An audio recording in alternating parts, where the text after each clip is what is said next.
ఆగు. ఎక్కడికి వెళ్తున్నావు? బయటికి.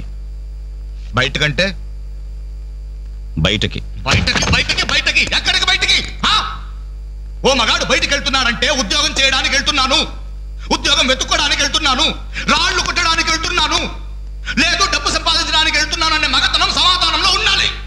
లేదో ముండికోట దగ్గర వెళ్తున్నాను, ఆ కొండ ముచ్చలతో కోతి వేషాలు వేయడానికి వెళ్తున్నాను అనే చవట సమాధానమైనా ఉండాలి. అవునయ్యా, నేను చవట్నే, అసమర్థుణ్ణే.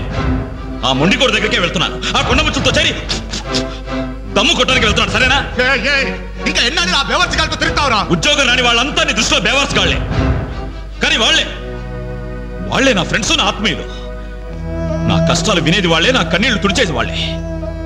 వాళ్ళతో మాట్లాడితేనే నాకు మనశ్శాంతిగా ఉంది. ఏడ్చావు.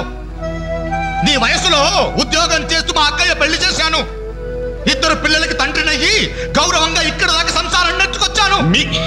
మీ కాలంలో 100 ఉద్యోగాలకి ఒక్కడుండేవాడు. ఉద్యోగాలున్నాయి, రండి బాబు రండి అని పిలిచి మరీ ఉద్యోగాలు ఇచ్చారు. కానీ ఇప్పుడు ఒక్క ఉద్యోగానికి 1000 మంది పోటీ పడుతున్నారు. ఉద్యోగం ఇవ్వండి బాబు అని క్యూలో నిలబడితే కుక్కల్ని తరిమి కొడుతున్నారు. కష్టపడేవాడికి ఉద్యోగం ఎక్కడైనా దొరుకుతుందిరా, కానీ కష్టపడాలన్న ఆలోచన ఇక్కడ నుంచి రావాలి. వారం రోజుల నుండి చెల్లికి పెళ్లి పనులు చేయాలన్న జ్ఞానం ఉందా? నేనెందుకు చేయాలి? నేనెవరినైనా చేయాలి. కాబోయే బావగారిట్లో నన్ను పరిచయం చేసావా? ఏమని పరిచయం చేయమంటారు సార్ మిమ్మల్ని? నా కొడుకు గవర్నరు, నా కొడుకు కలెక్టర్ పరిచయం చేయమంటారా? గవర్నరు కలెక్టర్ అయితేనే పరిచయం చేస్తావా?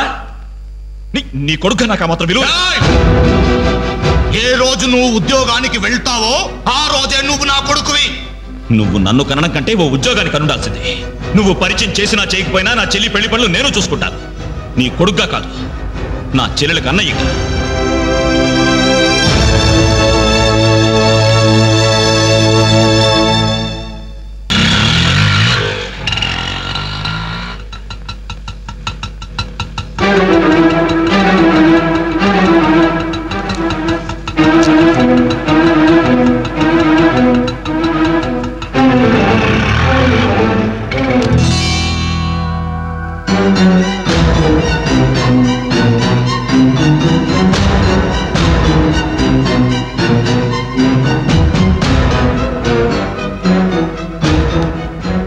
ఎవర్రా ఈ అమ్మాయి?